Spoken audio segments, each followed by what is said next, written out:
Better small talk. Talk to anyone, avoid awkwardness, generate deep conversations, and make real friends. Written by Patrick King, narrated by Russell Newton. Most people don't barrel into conversation head first. Rather, they gently dip a toe in and test the waters. If you've never met someone before, you naturally feel like you should first remain reserved so you can calibrate your interactions, read your new acquaintance, and determine how familiar or relaxed you can be. For instance, remember when you were in elementary school and you found out you would have a substitute teacher the next day? It was a scary moment for most, unless you hated your normal teacher.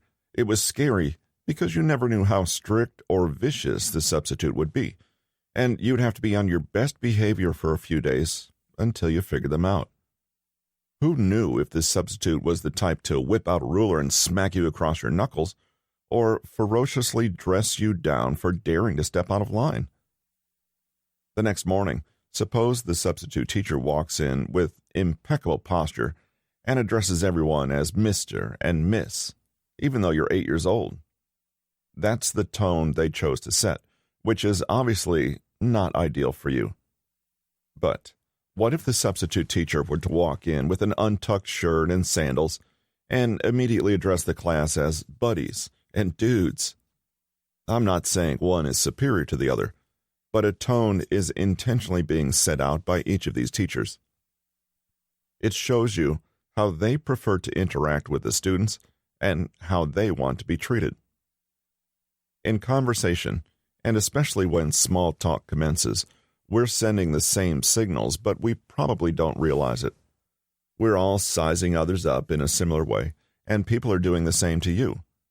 They look at how you carry yourself, which lets them know what kind of interaction you might prefer.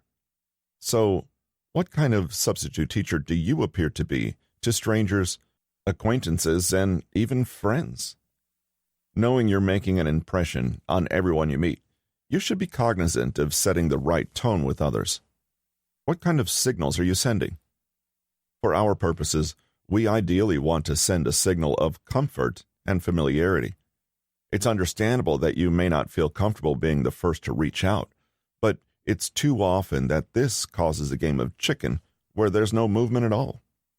We keep ourselves from small talk success by talking like strangers, sending signals of discomfort and distance, and simply acting as if we aren't yet friends.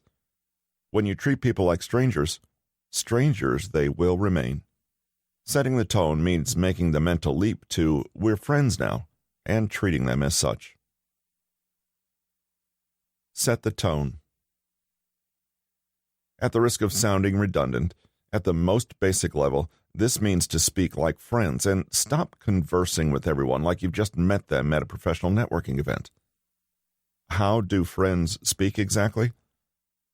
I've got a useful personal anecdote to share on how friends, familiar acquaintances, and those who quickly make friends speak. It was a couple of years ago, and you'll never guess who the other party was. We had a short back and forth exchanging the normal pleasantries and how-do-you-dos, and then we got right to business. It wasn't particularly what my conversation partner said to me. It was the approach she had. My conversation partner essentially had no filter, and whatever came to her mind she asked. This was refreshing, as most day-to-day banter can be uniform and vanilla, without a clear path to something more substantive or interesting. Some people like to shallowly jump from topic to topic and not truly engage, and this was the opposite experience. The lack of a filter means the conversation will go places that are interesting, emotion-driven, and somewhat inappropriate. Of course, the best topics are always somewhat inappropriate. Very few topics are truly inappropriate. You just have to speak about those topics in an appropriate manner. Speaking to someone who wasn't beating around the bush for the sake of remaining appropriate was refreshing. She wasn't afraid of asking the deep and tough questions, no matter how often she had to ask, "But why?" to understand something. Often, our conversation went down a hole that others would have avoided. She had to ask a few times before I realized myself what I was saying. There was no judgment, and it was apparent that her questions were motivated by sheer, genuine curiosity. It made me feel comfortable being vulnerable and sharing my more private thoughts. In essence, we had skipped past most phases of small talk and sniffing each other out and dove right into the deep end and spoke like people who had known each other for a long, long time. Surely, this is the type of interaction correlated with general well-being and happiness that was discussed at the opening of this book. You got me. The conversation partner was an 8-year-old I met at an acquaintance's barbecue. For most of us, we have trouble with conversation when we think about it too much. We analyze in our heads, attempt to plan, and unnecessarily filter what we have to say. What comes out may be overly formal or stilted through overthinking. No matter how exciting or emotionally engaging the thoughts swimming around our noodles may be, what makes it out of our mouths can be downright dull. We stick to the tried and proven safe topics. We filter out the excitement and intrigue because we don't want to rile any feathers or because we are self-conscious ourselves. Children do not have this problem, and that's the tone they set. As a result, we all act a certain way toward inquisitive and social children, don't we? We follow their lead. This is always the choice you have as well. Just to be clear, the point is certainly not to act like a child, nor even childlike necessarily. It's just to understand that we all send certain signals when we interact with others, and children send very unique ones that typically open us up and make interactions fun and entertaining. Remember not to be so literal and serious.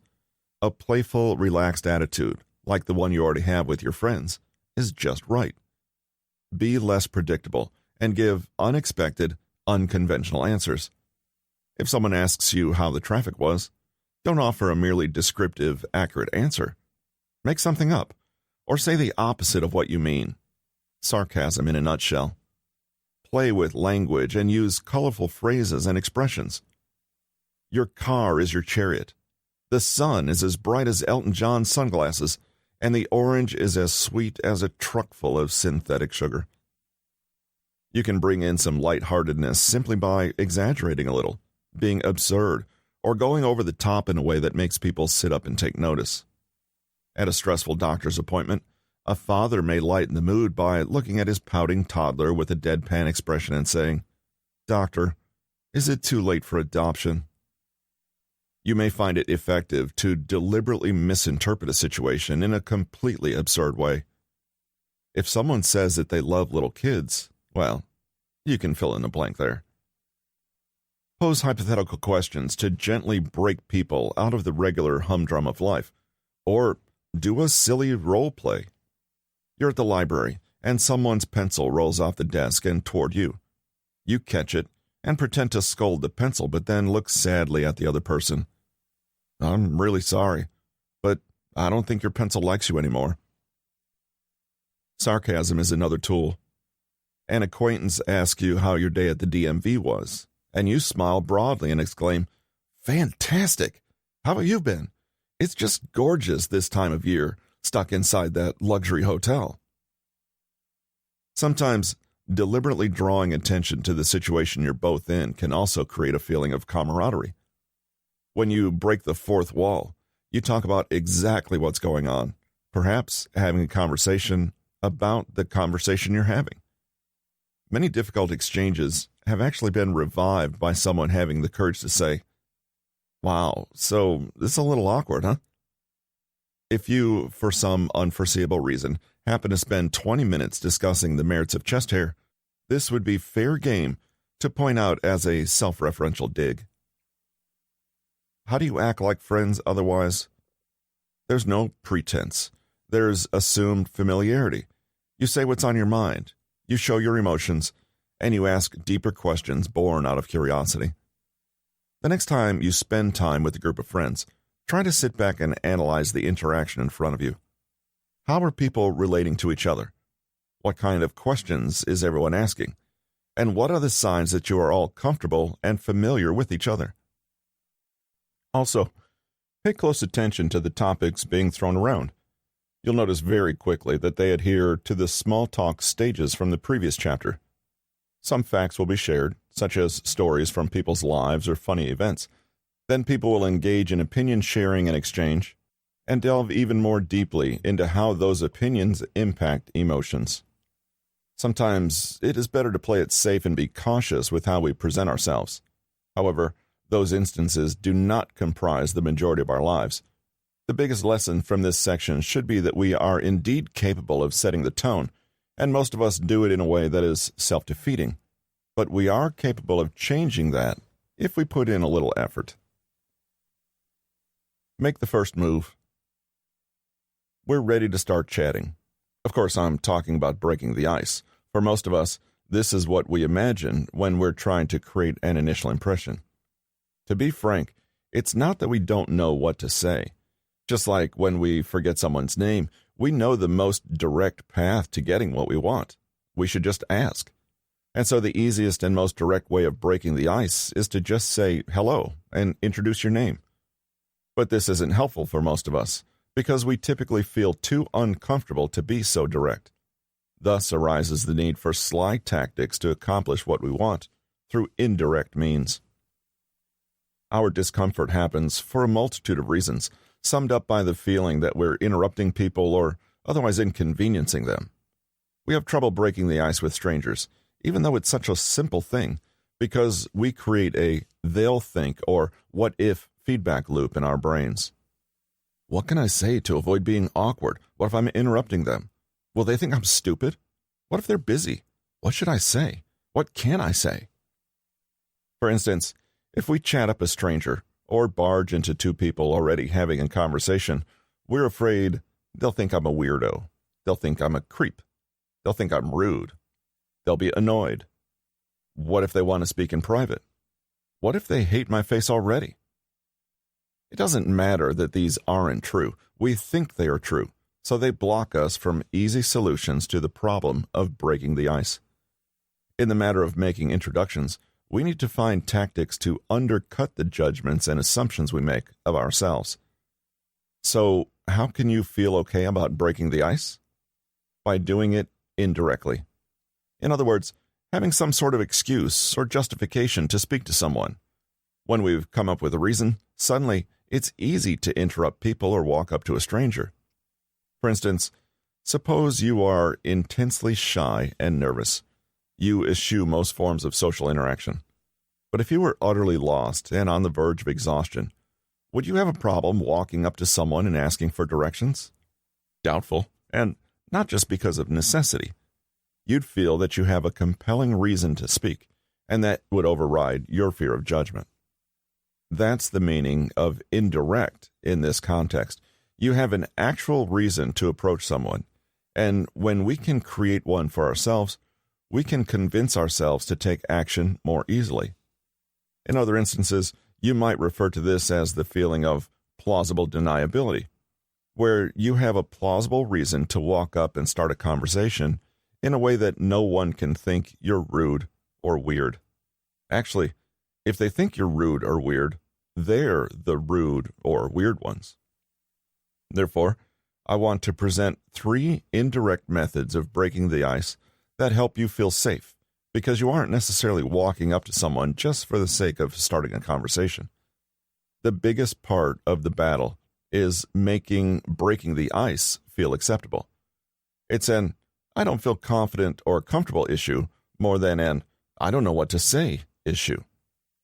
Recall that asking for directions on the verge of exhaustion makes all of those worries secondary.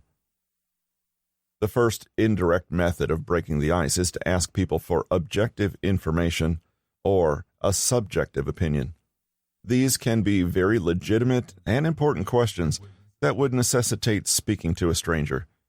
It doesn't necessarily matter that the person you're asking knows the answer. It's just a way to begin a dialogue. For that matter, it doesn't even matter if you don't know the answer. Excuse me, do you know what time the speeches begin?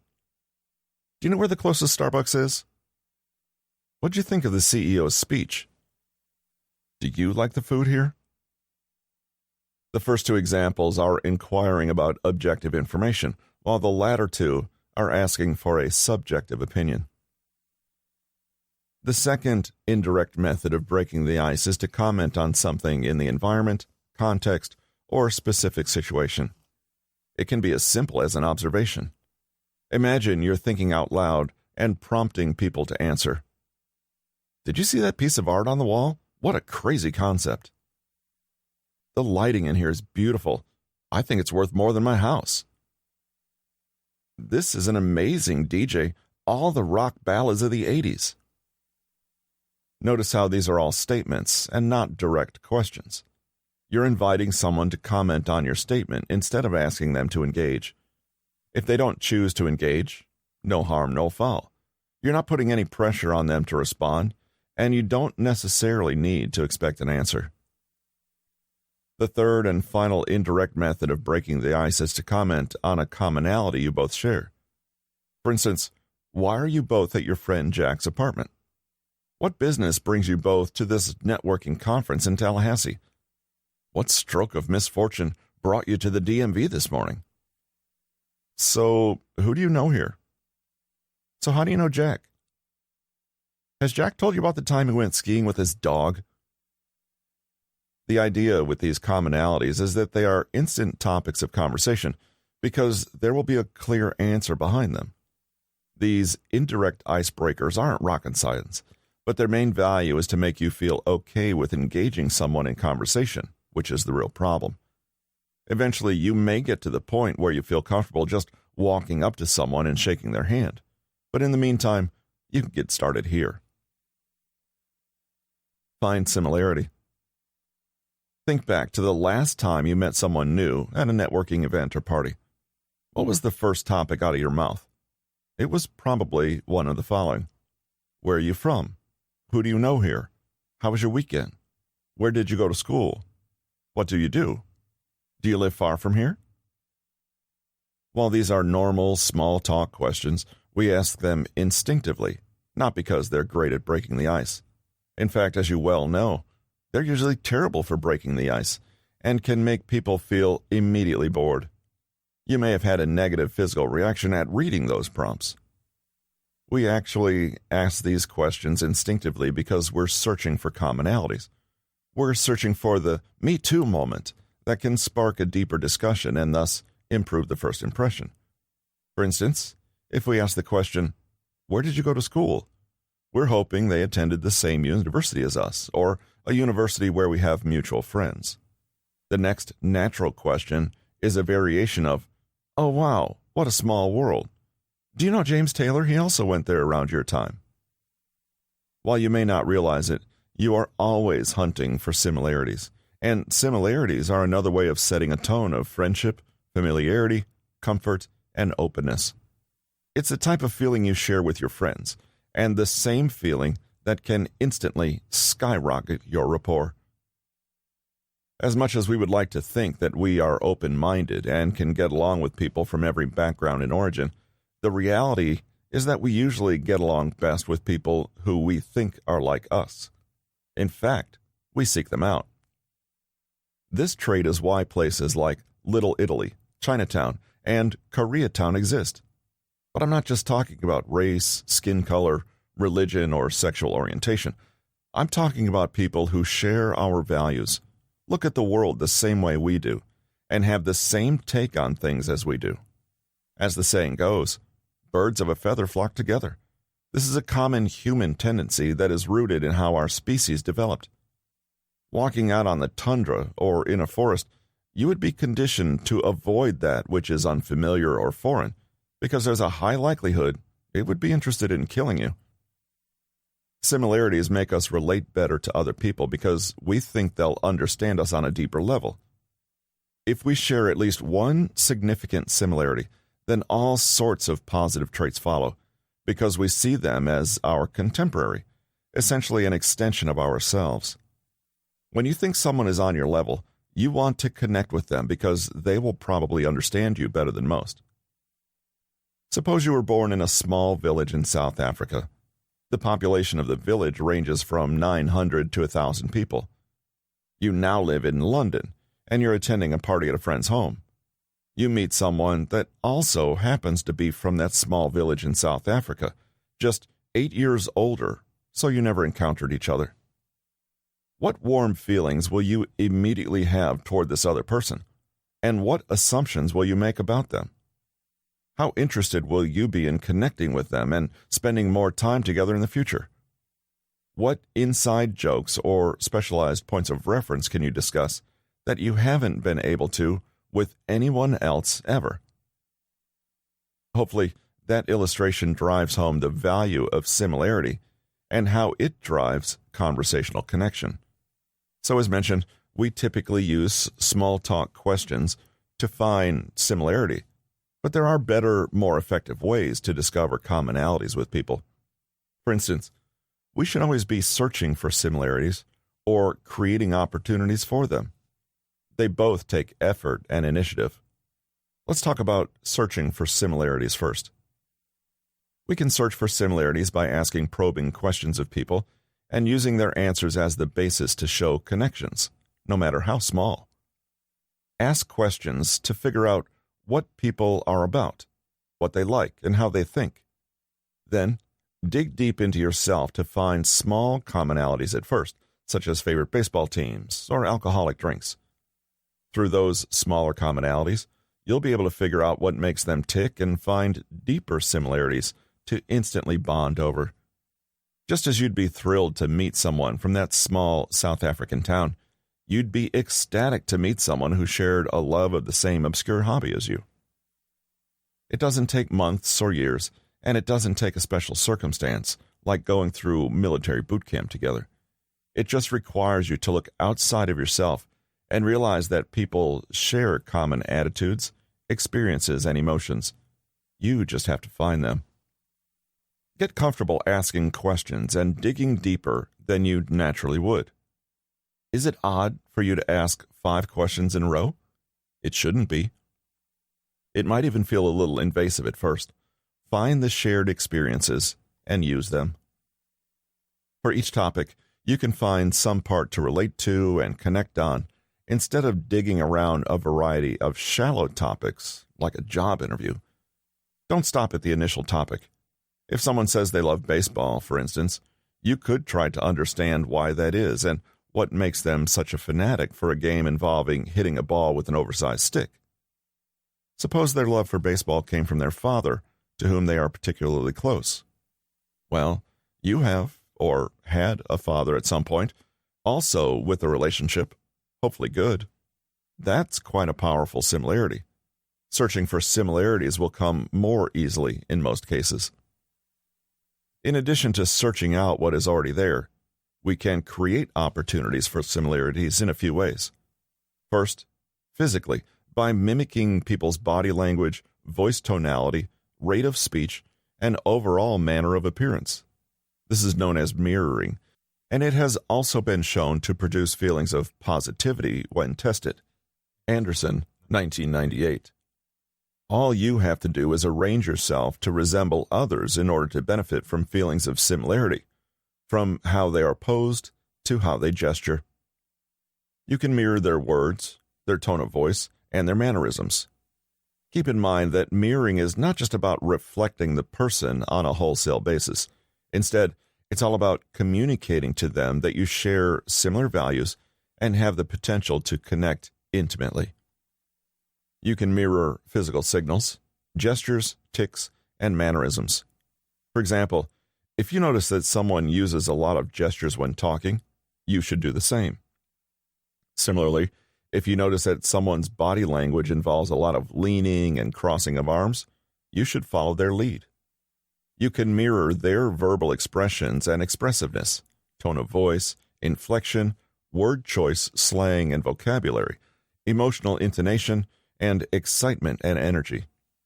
This has the overall effect of making people feel more heard, feel more subconsciously comfortable and familiar with you, and fostering feelings of closeness relatively quickly. The second way to create opportunities for similarities is to ensure that you share a healthy amount of personal information and divulge details, probably more than what you're used to. What did you do last month? Statement 1. You went skiing last month. Statement 2. You went skiing last month with your two brothers and you almost broke your foot. Thank goodness you have a background in dance, so you were able to keep yourself from serious injury. Which of those stories is easier to relate to and find a similarity with? Obviously, the second version, since there is literally 4 times as much information. If you're having trouble connecting with others, it's likely you're expecting to find a similarity without sharing anything yourself. Let's do another one. How does your week look? Statement 1. This week seems pretty busy. Statement 2. Pretty busy. My mother-in-law is coming into town, so that should be fun. I think I also need to find a cobbler and an ice cream cake for a party I'm going to. If sharing even this amount of detail feels uncomfortable and unnatural for you, it's a sign you probably don't give your conversation partners much to work with, and you are essentially dropping the conversational ball when it is hit back to you. You may be the cause of awkward silence more often than not because others will expect a back-and-forth flow, but they end up doing all the work, while you wonder what's wrong. In other words, get used to this feeling of discomfort because it's something you need to improve upon. Aside from searching for similarities and creating opportunities for them, consider that mutual dislike is also a useful bonding agent. Have you noticed that it is sometimes impossible for the conversation to remain positive, and the conversation will veer into a set of complaints about something you both dislike? Simply put, mutual dislike creates a sense of excitement that can often be more powerful than mutual like. For instance, discovering that you both went to the same restaurant, were served by the same waiter, and both hated him. It's easy to discount these interactions because people think talking about negativity is a negative thing. However, it's not negative to talk about negativity because it's an emotion like any other. And the more emotion you can generate in your interaction, the greater an impression you will make. What's ultimately important is seeing eye to eye in some fashion, preferably one that is about your opinions, views, emotions, or choices or decisions. They can be positive or negative. The goal is just to converge on something. Manufacture connection. Sometimes, despite all the groundwork you've put into setting a friendly tone, making the first move, and even digging out some underrated similarities, people won't engage too much. Some people just aren't very forthcoming. Conversing with them can be like talking to walls for no apparent reason. You can ask them something seemingly innocent, and they just dodge, demur, or give you a one-word answer. Whatever the case, conversation has now come to a full stop. Unfortunately, they've set the tone to treat you as a stranger and hold you at arm's length, which is something we're making sure we don't do ourselves. The reasons for this can vary, but most of them are not related to you. Moreover, often we cannot control this, but that's okay. There are ways to move past this type of engagement, if you're certain that they're actually interested in engaging with you versus stonewalling you in the hopes that you leave them alone. In a sense, this is you manufacturing a connection out of nothing at all, at least whatever your conversation or small talk partner is giving you. This is where the practice of elicitation comes in. It's a type of questioning that uses a specific conversational style to encourage people to share and speak more. It was originally developed by the Federal Bureau of Investigation, FBI, for use during interrogations, but was quickly adopted by corporate spies to obtain confidential information from competitors. Its origins will probably give you pause, but all of these techniques can be used for both good and evil. The methods themselves are neutral and are a result of taking a look into the human psyche. To use elicitation, you make a statement that plays on the other person's desire to respond for a variety of reasons. The other person will feel driven to respond, even if they had no prior interest in engaging. They will almost feel like they have no choice. A direct question will not always get an answer. Thus, it becomes important to ask indirect questions to encourage opening up and creating engagement. Here's an example of how elicitation works. You're trying to plan a surprise party for someone, so you need to know his schedule, his friends' contact information, and his food and drink preferences. Of course, you can't ask him for this information directly, so how might you indirectly obtain this information from him? Ellen Naylor, in her 2016 book, Win-Loss Analysis, wrote about a few elicitation techniques to get people talking.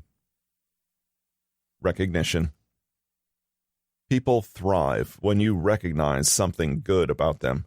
Mention, "I love your sweater," and you'll get a story about how the wearer obtained the sweater. Mention, "You're very thorough," and you'll get a story about how the person went to military school and learned to be thorough at all times. They may have been tight-lipped before, but any chance to enhance praise is welcome. People have a natural desire to feel recognized and appreciated, so give them an opening to show off a little. You can also show appreciation to someone and compliment them. This is similar to recognition. People rarely turn down an opportunity to explain their accomplishments. Complaining. We've covered this a bit in talking about how people love mutual dislike.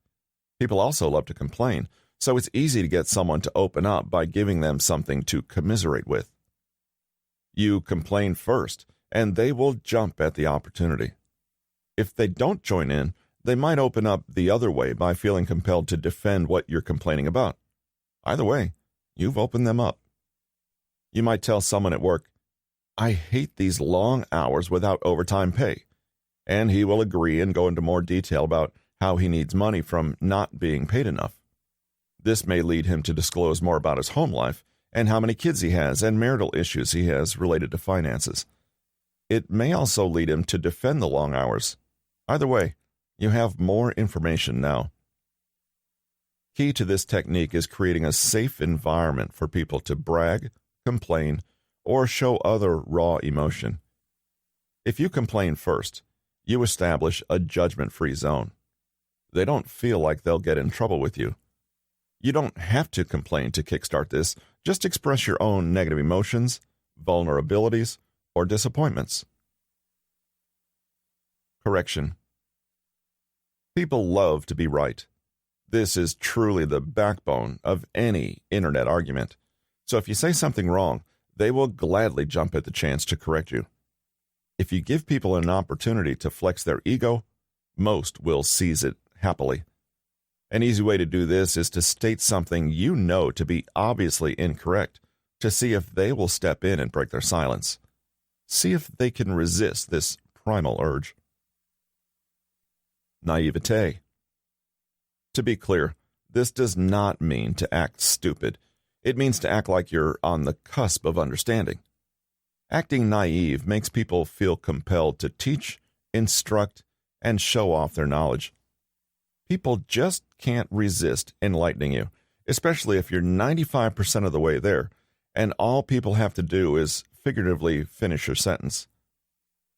I understand most of this theory, but there's just this one thing I'm unclear on. It could mean so many things. People won't be able to stop themselves from jumping in. In the spirit of elicitation, here are a few indirect methods that I've discovered work quite well for me personally. When you ask a question you think may not be answered, ask as if they answered it and react to that hypothetical answer. You. So, I hear that project didn't go so well at work? Bob. Yeah, not great. You. Yeah, I heard things were going excellent, minus that little snafu at the end of the quarter. But that's no one's fault. That part of the project is super complex. It's crazy. I can't believe it even got the green light. When you put all of this on the table, it's going to be nearly irresistible for them to step in and answer, reply, correct, confirm, or deny. That's the important part. You are, 1, asking a question, 2, acting as if they answered the question, and 3, then seeing how they react to your assumption of their answer. Don't wait for them to react to your question. Just give them the opportunity to react to your subsequent answer. The premise here is that even if they don't want to talk to you, they'll be forced to engage and step in to intervene in some way. You may not get the merriest of answers, but the important thing is that you've gotten them to open their traps in the first place, and that can be the hardest part of all. There's another variation on this method of getting people to engage or otherwise speak up. When you ask someone a question, assume they're going to answer a certain way, and keep elaborating on that sentiment. Again, if you're lucky, people will feel compelled to correct you and clarify what their actual answer to the question is. You. So how was the vacation? I bet it was terrible with all those worms and alligators. I hate the water and humidity so much. Bobby. Well, actually, gotcha. In the same vein, you can elicit people to speak and open up more by talking about something you know is obviously wrong and waiting for them to jump in. You. That relationship seems so good because he has a nice car, right? That's all you need. I guess when it's a Corvette, it's enough. Money is life. Bobby. Well, actually, these methods capitalize on people's instinct to set the record straight. Even if they don't want to talk about something, they don't want the incorrect or negative perception floating around about them. If you were only getting one word out of them and you're able to eke 2 sentences out of them by using this tactic, consider it a win to keep building on.